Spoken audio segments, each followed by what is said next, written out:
Hello there, Mr. Teacher. You look a bit lost. You see, the world around us is changing. The Australian curriculum now lists information and communication technology as a general learning capability. Teachers need to adapt to these changes. As the world's technological usage rapidly grows, the implementation of technology in the classroom must follow. How does the use of educational technology and media enhance student outcomes? There are many ways. Learning can be tailored to an individual's diverse learning needs or specific interests. Or more generally, the use of technology can enhance student learning through increased collaboration and engagement. Also, teachers can harness the ability to teach children in an engaging way relevant to the modern era. I don't know about all this. Well, I think it sounds great. But how are you supposed to use technology properly to teach kids like me? I'm not sure. Hey, look over there. There's two large piles of building blocks. One is labelled theory and the other practice. In order to achieve improved student outcomes through the use of technology and media, teachers should have a knowledge of particular theories and practices.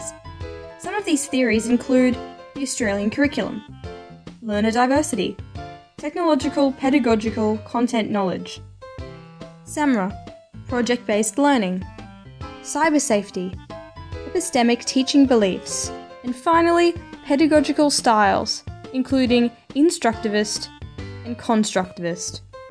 On the other hand, some of the practices that can be implemented include pedagogical framework, repurposing technology, project-based learning, iPad integration, participating in teacher training and personal development, utilizing electronic gaming or coding.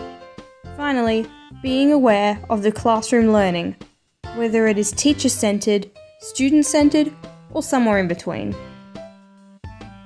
Alright, that's a lot to understand. On the way back, keep an eye out for technologies that might be useful in the classroom.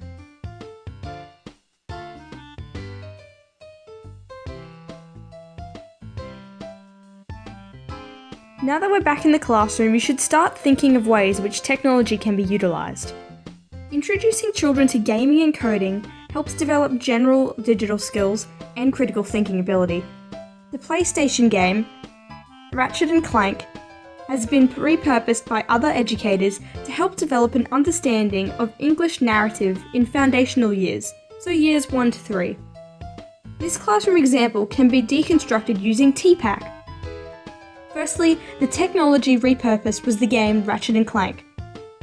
In this situation, the chosen tool suited the students and subject. The teaching pedagogy started as primarily teacher-centered. This is due to the setup of learning. Initially, the students sat on the carpet and took turns playing the game while the other students watched.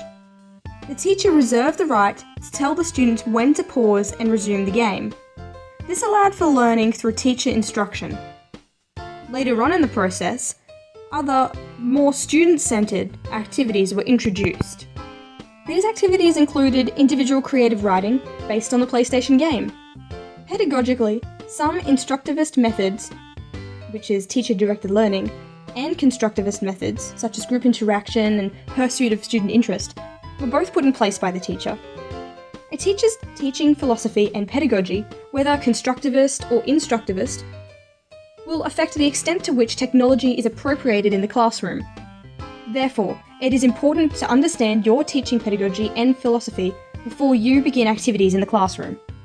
Finally, the content knowledge covered by the teacher was the introduction and development of English narrative writing, specifically for year 1 to 3 students.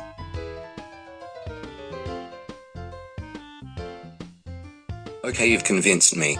Using technology will help my students learn. That's right.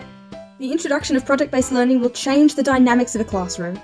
When a teacher decides to hand over control to the students, learning becomes more exciting and relevant to each individual. The information I have learned motivates me to carefully include technology and media in my classroom. I now know that the constant involvement of technology in the classroom is most beneficial for my students' learning. I will remember the TPAC model and apply it to all my lesson plans. I will also involve project-based learning as much as possible. Sounds good to me. I like learning about interesting things.